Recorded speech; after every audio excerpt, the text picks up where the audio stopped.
Selamat siang, Bu Fikma. Selamat siang, Mbak Audi. Apa kabar? Alhamdulillah baik, Bu. Sehat. Ibu Ya, apa kabar? alhamdulillah sehat. Gimana pekerjaan sekolahnya? Apalagi sekolah online ya saat ini ya?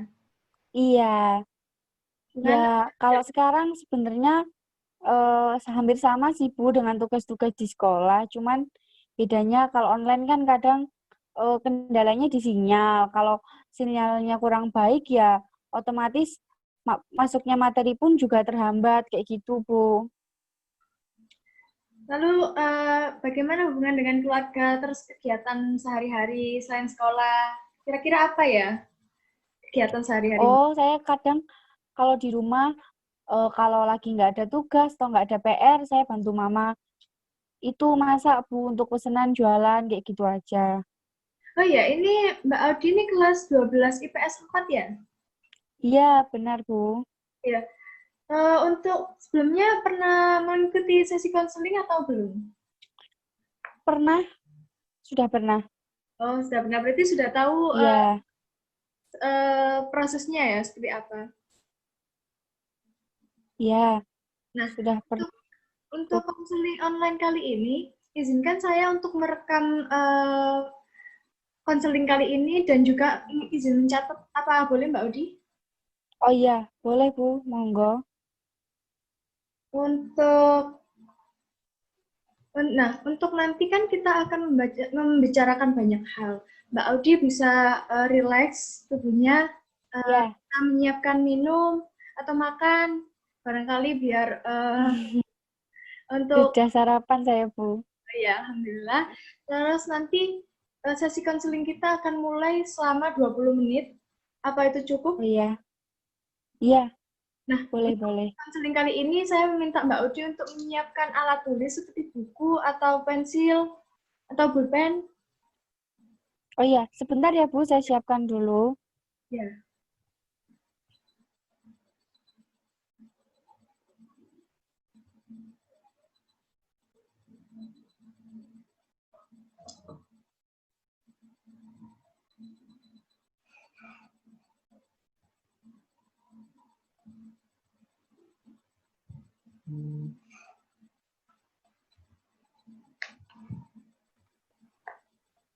Sudah, Bu. Nah, Ini, ya. ya. Untuk konseling kali ini, apa ada yang mau diceritakan? Kenapa Mbak Odi menghubungi saya untuk sesi konseling kali ini? Bisa boleh diceritakan? Iya. Sebenarnya saya malu, Bu, mau cerita, tapi saya juga nggak tahu saya harus cerita ke siapa. Jadi saya rasa saya lebih baik menghubungi Ibu. Em, Akhir-akhir ini saya itu merasa kalau saya ini nggak bisa seperti teman-teman saya di kelas, Bu. Yang apalagi saya sudah kelas 12 dan saya merasa kalau saya itu ketertinggalan di kelas, teman-teman saya pintar dan saya kurang. Saya juga merasa kalau di kelas itu saya kurang punya teman. Jadi saya juga juga pesimis, Bu. Saya tidak bisa kuliah dengan teman-teman saya seperti yang lainnya gitu. Oh, jadi Mbak Odi merasa kemampuan Mbak Udi di bawah teman-teman atau seperti apa? Iya, saya merasa kalau saya ini tidak bisa seperti teman-teman saya berkuliah seperti itu, Bu. Lalu yang membuat Mbak Udi minder itu hanya kepintaran atau Mbak Udi susah berkomunikasi dengan teman atau bagaimana? Iya, jadi saya ini juga malu gitu, Bu, kalau saya harus berbicara dulu pada teman. Saya tidak bisa mendahului pembicaraan dan saya merasa kalau teman saya itu hanya beberapa anak saja dan itu pun bukan teman-teman dekat seperti itu, Bu. Kira-kira Mbak Audi pernah merasa punya teman yang benar-benar dekat kayak semuanya itu apa-apa bersama atau sharing bersama itu kira-kira pernah merasakan punya teman seperti itu tidak? Pernah, tapi ya sekarang kami sudah beda sekolah. Jadi di SMA ini saya merasa kalau saya tuh semuanya sendiri seperti itu, Bu. Saya merasa kalau aktivitas saya yang saya lakukan, seperti saya ke kantin atau kemana, saya lebih suka individu, Bu, karena saya merasa kalau saya ini tidak tidak bisa menyaingi atau apa ya Bu, saya tidak bisa mengimbangi gaya hidupnya teman-teman saya. Nah, kalau begitu, kalau untuk akademis, Mbak Udi merasa tersaingi itu, merasa mindernya itu bukan karena nggak punya teman kan? Maksudnya nilainya itu hanya Mbak Udi kurang berusaha atau Mbak Udi melihat teman-teman saya eh, tinggi-tinggi, teman-teman saya nilainya tinggi-tinggi, tapi saya nggak mampu. Itu yang membuat Mbak Audi merasa malas belajar atau seperti apa? Iya Bu, saya merasa kalau teman-teman saya itu nilainya tinggi dan mereka itu aktif gitu Bu di kelas, aktif bertanya dan aktif misalkan ada guru yang minta bahwa teman saya maju dan teman saya maju dan saya nggak berani Bu melakukan seperti yang teman saya lakukan Apa yang membuat Mbak Audi nggak berani untuk maju? karena saya merasa kalau saya ini tidak sepintar mereka. Seperti itu. Nah, berarti di sini Iya, Mbak Audi itu takut untuk tidak dapat berkuliah karena Mbak Audi itu minder dengan nilai-nilainya dan juga merasa minder dengan teman-temannya seperti itu. iya. Baik. Hmm, untuk kali ini saya akan memberikan penjelasan ke apa teknik apa yang akan kita gunakan untuk memecahkan permasalahan yang Mbak Audi alami. Nah, untuk menghentikan pemikiran-pemikiran negatif Mbak Audi tadi, saya akan menggunakan teknik konseling yaitu thought stopping. Teknik ini berusaha untuk menghentikan pemikiran yang merusak diri Mbak Audi dan menggantikan dengan pikiran yang lebih rasional, lebih asertif, lebih netral. Jadi pemikiran Mbak Audi yang merasa minder, terus merasa nggak punya teman, itu bisa dihentikan. Nah, baik untuk kali ini saya akan minta Mbak Audi untuk merilekskan pikiran Mbak Audi terlebih dahulu. Uh, Kali ini saya akan menginterupsi Mbak Audi dengan cara Mbak Audi bisa mengatakan kepada saya jika Mbak Audi merasa pikiran negatif itu muncul. Seperti pikiran-pikiran pikiran-pikiran yang merasa Mbak Audi, oh saya nggak bisa kuliah, saya nggak bakal bisa punya teman baru, atau seperti itu. Nah, setiap pemikiran itu muncul, Mbak Audi bisa mengatakan kepada saya. Apa Mbak Audi paham? Ya Bu, paham. Apa bisa dimulai? Boleh. Baik, silahkan direlakskan pikirannya, boleh sambil memejamkan mata ketika pemikiran itu muncul, bisa disampaikan kepada saya. Jadi saya menyampaikan secara langsung begitu ya Bu. Oh iya. Oke.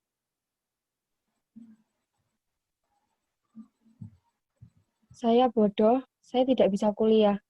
Saya tidak bisa punya teman yang baru. Saya tidak. Nah, mungkin hal itu dapat mengagetkan Mbak Audi, namun apa yang Mbak Audi rasakan setelah saya bilang stop tadi? Um, saya merasa kalau pikiran negatif saya dihentikan seketika. Apa Mbak Audi terkejut seketika? Iya, Berarti Mbak Audi merasa pemikiran negatif itu berhenti karena saya bilang stop karena terkejut tadi, bukan? iya. Nah, untuk selanjutnya, saya minta Mbak Audi untuk memejamkan mata lagi, tanpa harus memberitahukan kepada saya apa yang pikiran negatif itu Mbak Audi, apa yang pikiran negatif itu muncul, hanya Mbak Audi dan diri Mbak Audi sendiri, namun ketika pikiran itu muncul, Mbak Audi harus mengatakan stop dengan keras. Oh, iya. Apa Mbak Audi paham? Iya, Bu. Silakan dicoba sekarang.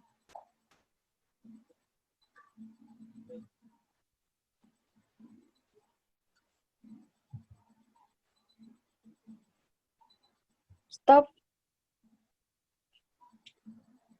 Nah, apakah hal itu menurut Mbak Audi efektif? Saya merasa kalau um, mungkin memang pikiran negatif ini harus diberhentikan secara paksa, Bu. Saya merasa lebih nyaman setelah pikiran negatif itu dihentikan. Lalu setelah bilang stop itu, apa Mbak Audi merasa pikiran itu muncul kembali atau seperti apa? Untuk saat ini tidak, Bu. Mungkin ada waktu-waktu tertentu nanti yang mengingatkan saya kepada pikiran negatif itu lagi. Ya. Nah, karena memang prosedur ini harus dilakukan berulang kali. Untuk prosedur yang terakhir ini, saya meminta Mbak Audi mengulanginya lagi, namun bilang kata stopnya itu tidak harus keras. Mbak Audi mencoba berlatih mengatakan stop itu kepada dirinya sendiri. Apa itu bisa dicoba saat ini? Iya. Jadi dalam hati begitu ya, Bu? Ya.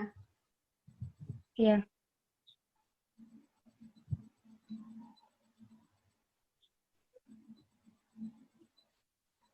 Sudah, Bu. Nah, apa menurut Mbak Audi itu efektif untuk menghentikan pemikiran negatif Mbak Audi? Menurut saya lumayan. Nah, Eh, kenapa? asal saya sendiri yang harus bisa kontrol, Bu.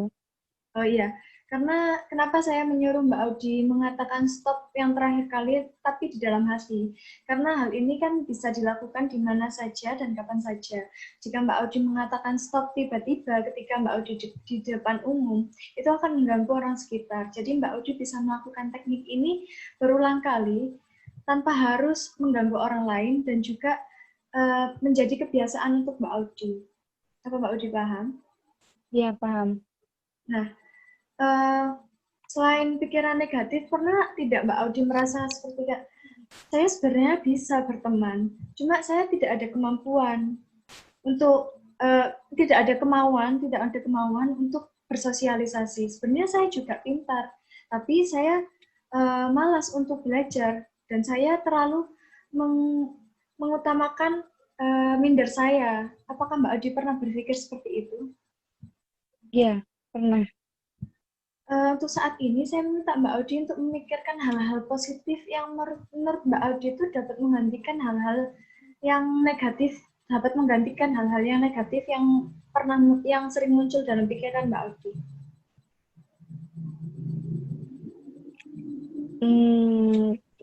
Menurut saya mungkin saya bisa seperti teman-teman saya yang pintar kalau saya punya waktu belajar yang lebih, Bu. Terus mungkin juga saya harus belajar memberanikan diri untuk membuka omongan atau mengajak ngobrol teman saya terlebih dahulu tanpa mereka harus mengajak ngobrol saya terlebih dahulu. Nah, baik seperti itu lebih baik karena seperti ini pemikiran negatif kita itu dapat berpengaruh ke perilaku yang akan kita buat. Jadi misal Mbak Audi berpikir negatif terus, uh, tidak memungkiri bahwa kegiatan yang akan Mbak Audi lakukan itu juga akan berdampak negatif. Jika Mbak Audi mengubahnya ke bentuk yang lebih positif, Mbak Audi pasti juga dapat menjalaninya itu lebih positif juga. Nah, untuk prosedur yang terakhir, saya meminta Mbak Audi tadi untuk menyiapkan pensil dengan buku, bukan? Iya.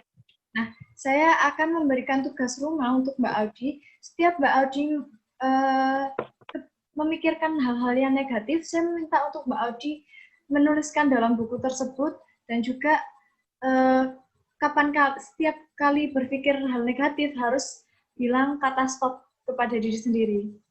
Hal ini bisa dilakukan sehari bisa 3 kali untuk membiasakan diri. Nah, untuk hasilnya bisa saya terima untuk pertemuan ke depannya. Apa bisa dilakukan? Iya, iya, Baik, Bu, bisa. saya rasa cukup untuk pertemuan kali ini. Apa masih ada yang bisa mau ditanyakan? Belum, Bu, sudah cukup.